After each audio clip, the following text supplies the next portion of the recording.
Hola amigos, bienvenidos al Florentino. Yo soy Anderson, les doy la bienvenida a este video que es el review del mundo. Vamos a revisar qué es lo que ha pasado en el mundo durante estas últimas 3 semanas, porque llevo sin hacer este video 3 semanas, así que perdón, tal vez hay cosas que ya conocen, que ya saben que sucedieron, pero no está de más de pronto tenerlas en la mente porque todo florentino necesita saber cómo se está moviendo este mundo en el que movemos este grano azul en el espacio. Hay que saber cómo se está moviendo para poderlo comprender y de pronto que el día en que amanezcamos como en un capítulo de Fallout no estemos sorprendidos. Esperemos que no lleguemos a eso, pero parece que cada día estamos más cerca.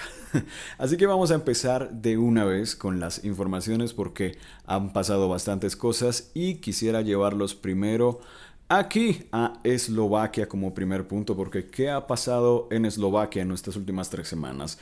Resulta que el primer ministro de Eslovaquia, Robert Fico, sufrió un intento de asesinato por parte de un hombre de unos 71 años, aparentemente de la oposición. Le disparó 4 veces, de las cuales afortunadamente pues Robert salió vivo, pudo recuperarse del incidente e incluso ayer se presentó a votar a las urnas de la Unión Europea para el Parlamento Europeo y dice que se va a recuperar por ahí para fin de mes, va a retomar sus funciones.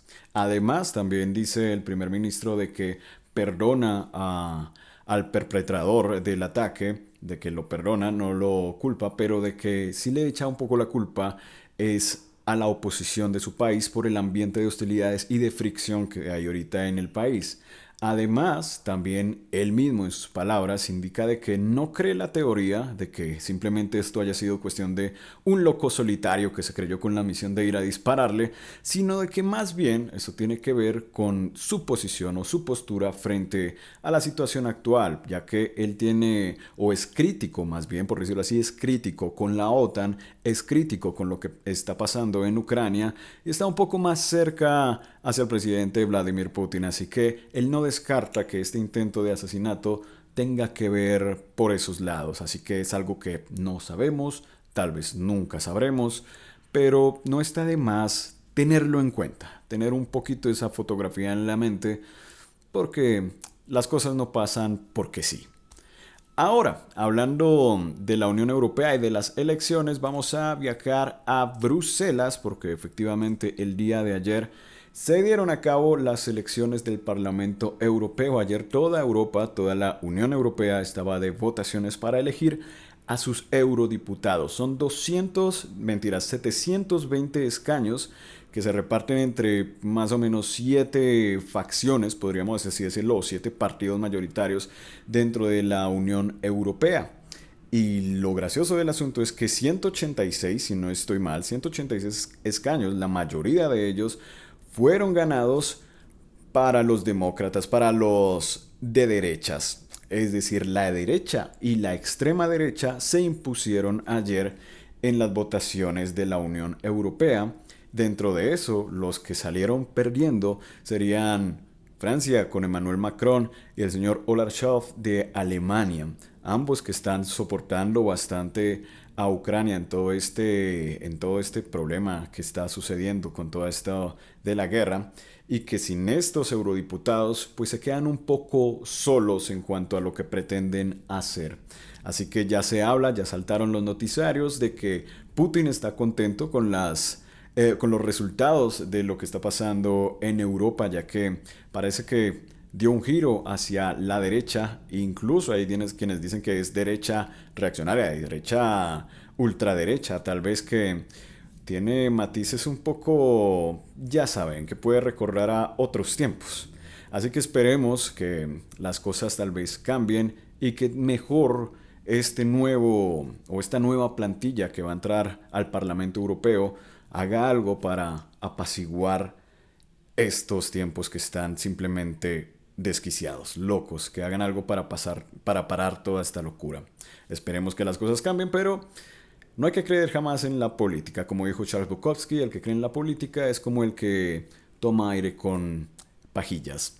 Y vamos a seguir adelante, vamos a viajar a el siguiente país, nos vamos a Irán.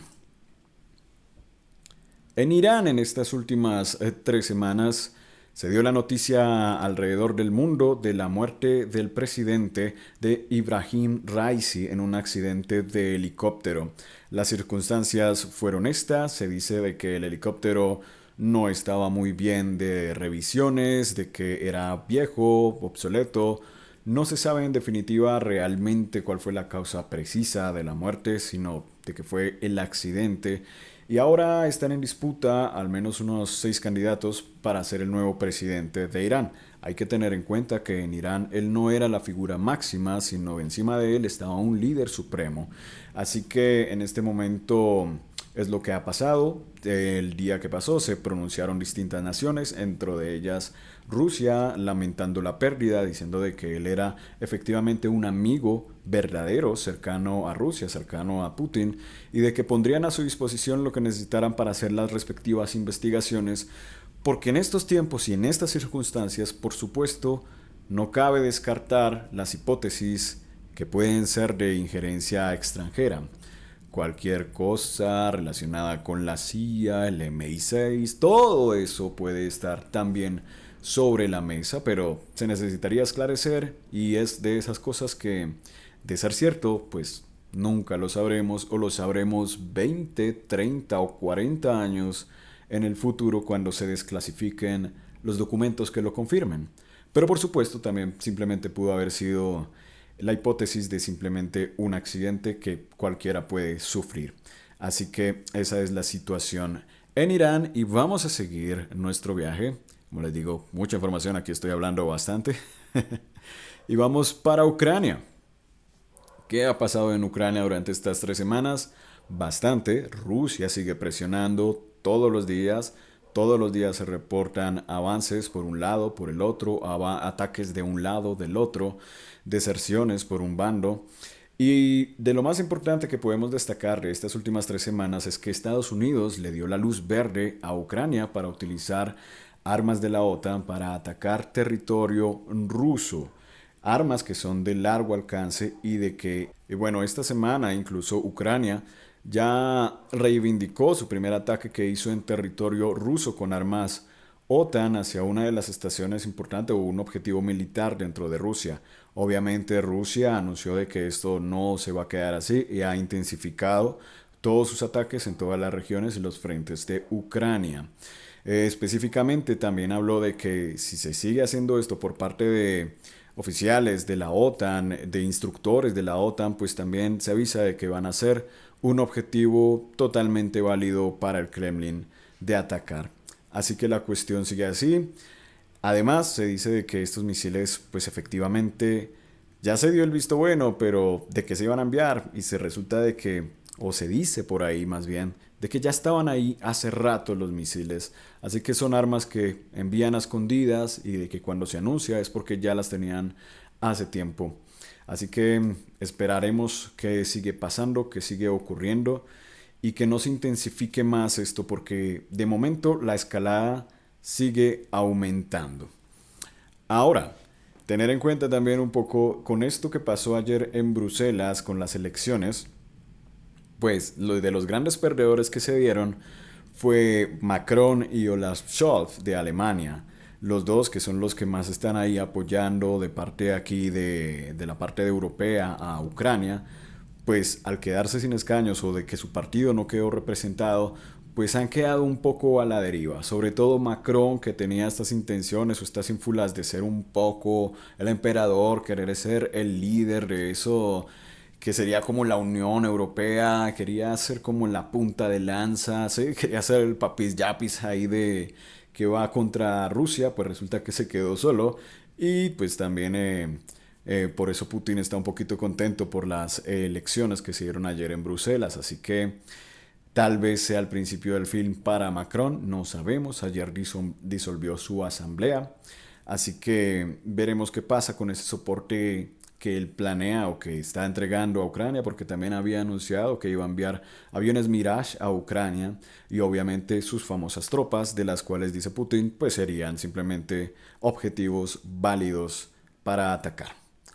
Así un poco va la guerra en Ucrania y vamos a irnos al otro lado del charco, vámonos a Nueva York, ¿Por qué en Nueva York? Por este señor, eh, el, el señor naranja por excelencia, el señor Donald Trump, que fue declarado culpable en estas últimas 3 semanas del caso de Stormy Daniels, la actriz para adultos de la cual él pagó con sus dineros para que se callara de que tuvo una relación extramarital. El problema no es que él haya tenido una relación extramarital, eso no es ilegal de por sí.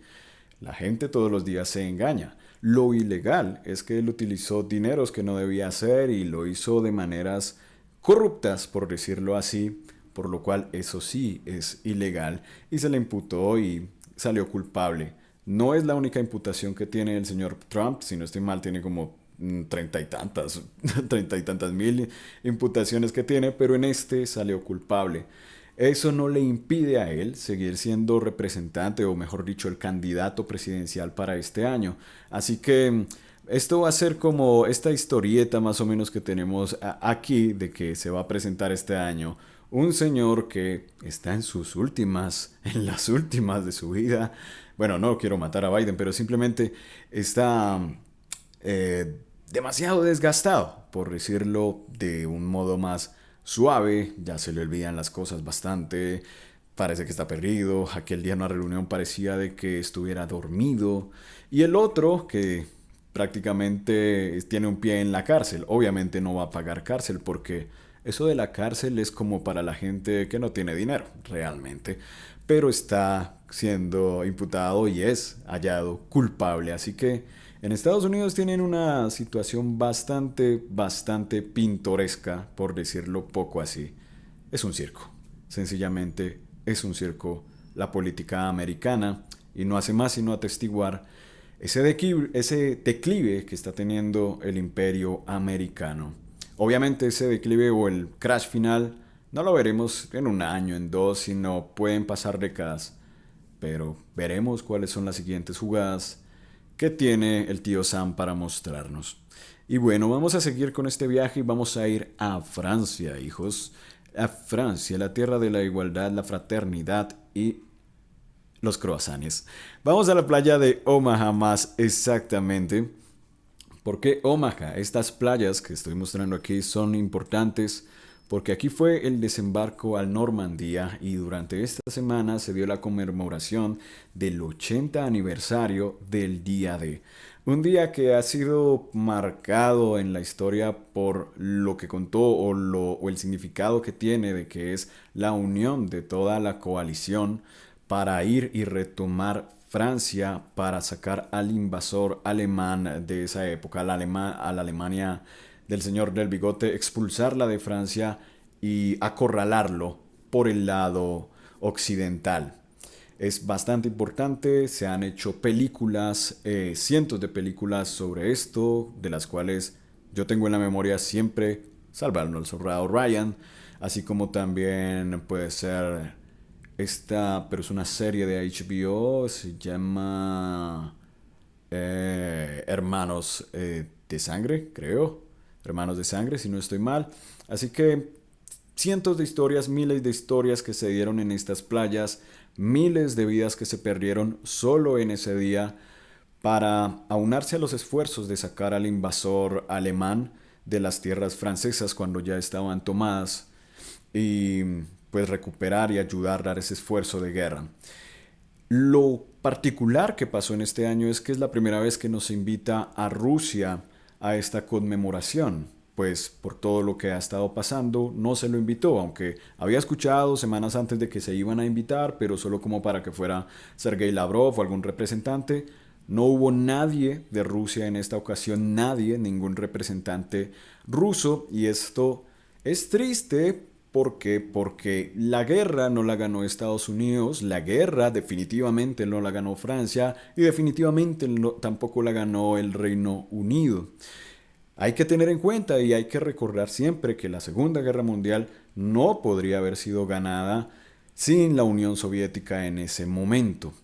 Y algo que también hay que destacar y que de hecho yo no sabía, pero que escuché ese mismo día porque mientras estaba sucediendo la conmemoración del 80 aniversario del Día D ahí en Francia, en San Petersburgo estaba dándose este foro económico internacional liderado pues por Rusia, y allí Putin tuvo una conversación, una entrevista en una mesa con reporteros de distintas regiones del mundo, uno de ellos francés. Y en un tono así como tratando de educarlo, le dijo como, hijo mío, recuerda que en épocas de la Segunda Guerra Mundial, para ellos la Gran Guerra Patria, Stalin fue el que insistió ante los aliados de que Francia figurara como uno de los vencedores pues del conflicto, de que quedara ya registrado en los papeles Francia como uno de los vencedores. Porque pues, y eso fue como un gesto de tipo, sí, que él como que ganó, pero pues el papi ya estaba ahí hecho nada y fuimos a ayudarlo, sí, estaba resistiendo, bacán, bien, bien, póngalo ahí, pongo ahí. Así que no sabía eso, Stalin fue el que hizo eso y resulta de que no lo invitan a la conmemoración de este evento importante, que obviamente no hay que quitarle el peso al día D y lo que significó, porque es la fuerza unida del eje aliado, que obviamente dio su parte, pero tampoco hay que olvidar lo que hicieron en el frente oriental la Unión Soviética. Sin ellos, de hecho, ¿quiénes llegaron a Berlín? La Unión Soviética, el Ejército Rojo, fue quien llegó a Berlín. De hecho, si ustedes se preguntan, y ahorita que hablábamos de Salvando al Soldado Ryan, creo que no hay ninguna película que nos muestren aquí en este lado del charco en Occidente sobre la Segunda Guerra Mundial donde veamos a estadounidenses llegando a Berlín a combatir. Creo que eso no pasa, porque los que llegaron allá fue el Ejército Rojo, así que vale la pena siempre recordarlo. Vamos a seguir adelante mientras escuchamos sonidos de lluvia relajante, espero que les guste, y nos vamos a un lugar más al sur, pero bien al sur, y estoy hablando de la Antártida. ¿Por qué la Antártida? En este espacio, en este supercontinente congelado, que no es propiedad de nadie, es mejor dicho como interés científico de la humanidad, hay que decirlo de una vez, Rusia encontró las mayores reservas de petróleo tal vez del mundo, con 515.000 o cerca de 515.000 millones de barriles de petróleo y pues gas también. Esto ya lo habían encontrado, estaban haciendo los estudios incluso hace 4 años, se les había avisado al gobierno argentino, que es entre sus aguas, entre su territorio en el que tienen un poco de disputa, si no estoy mal, con Reino Unido, de que estaba todas estas reservas de petróleo y se terminaron por confirmar este año. Sin embargo, hay que tener en cuenta que en la Antártida está prohibido por el Tratado Internacional hacer cualquier tipo de explotación minera, petrolera, de cualquier cosa. No se puede hacer ninguna explotación allá, sino simplemente se unen para hacer investigación y todo lo que tenga que ver con ciencia, preservación, investigación. Así que es protegida, todo el continente es protegido, allá simplemente van científicos, no va nadie más. Así que esperemos que siga siendo así, pero si en algún momento a la comunidad internacional se le da por decir, ay, a la mierda eso, pues van a poder explotar, pero yo dudo mucho de que sea así y esperemos de que siga siendo así. Vamos a irnos, la última noticia, a Caracas. ¿Por qué a Caracas? En Caracas, y esto ya es una noticia así como para relajarnos, no es que tenga gran trascendencia geopolítica, pero sí tuvo gran trascendencia en el mundo de las redes sociales y aquí del YouTube. Diego Rusarín, el señor Diego Rusarín, se fue al podcast número 11 de Nicolás Maduro, ni más ni menos. Eso pasó también en estas 3 semanas, con muchas respuestas, con muchas declaraciones por parte de creadores de contenido, gente que pegaba el grito en el cielo, de todo ha pasado. Yo lo vi, de hecho si ustedes van al video van a encontrar mi comentario en ese video y es el único comentario que hay. No sé si estoy mal, pero no sé por qué mi comentario es el único que está ahí. Tal vez eso es tan malo que nadie lo ve o nadie se atreve a comentar. No sé la verdad. Pero comentando un poco sobre esto, simplemente vi a Diego Rusarín siempre en su papel. Si uno ve los videos de Diego, no dijo nada diferente de que no dijera siempre. Siempre estuvo dando lo que él piensa, siempre exponiendo los puntos que él piensa. Su materialismo histórico, materialismo pues comunista, toda esta cuestión, todo lo que él cree, todos esos temas los puso allá. Fue como si fuera una exposición o una presentación, un brochure de su canal, de su contenido, solo que conversándolo con un muy cuestionado presidente. Eso sí, escuchar a Maduro no es muy chévere. Es de las personas, o si uno lo escucha un rato se da cuenta de que es de estas personas que quieren hablar o que son hábiles simplemente hablando, llegando a las emociones. Así que cuando uno lo escucha se da cuenta de o que ha aprendido o que simplemente sabe llegarle al pueblo. Podemos decirlo abiertamente. Domina el populismo, es populista. En uno de los momentos de la entrevista que le hicieron, no perdió la oportunidad de decir, mira, este reloj me lo dio Diego Maradona, vino aquí celebrando con nosotros, que estaba todo muy bien, él era feliz y así. Aprovecha eso para enaltecerse, para enaltecer su gestión y todo esto, cualquier momentico, y lo habla siempre todo como cuestiones anecdóticas, siempre como cuestiones de historias, pero pues vas a escuchar escasos datos si escuchas eso y escasas cosas sensatas, sino simplemente más bien historias que no son necesariamente corroboradas y apelaciones a las emociones una y otra vez, apelar a las emociones una y otra vez.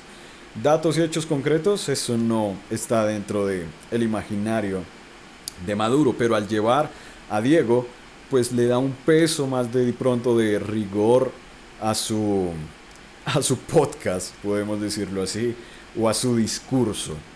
Así que sucedió después, también sucedió un programa que no lo he visto, ese sí lo transmitieron después, creo que en una televisora, en la que Rusarín le pregunta a él, no lo he visto, no he sacado mis conclusiones respecto al tema, pero sucedió. Así que muchos dicen que Rusarín estaba vendido. En mi pensamiento yo digo de que no, por esto de que les digo de que simplemente estuvo siguiendo su discurso, fiel a su discurso como siempre, porque siempre lo ha dicho y lo ha dicho abiertamente, y él considera de que Venezuela está bien, abiertamente lo considera y lo ve como algo bien. Es su pensamiento y creo que no fue diferente o no ha sido hipócrita con su pensamiento. Simplemente está siendo él, pero con una persona que es más que cuestionable. Veremos qué sigue pasando, veremos cómo sigue evolucionando. Y bueno, amigos míos, hasta aquí este review de las últimas 3 semanas. Espero les haya gustado y veremos qué sigue pasando en esta. Así que nos vemos la próxima. Feliz semana y chao chao.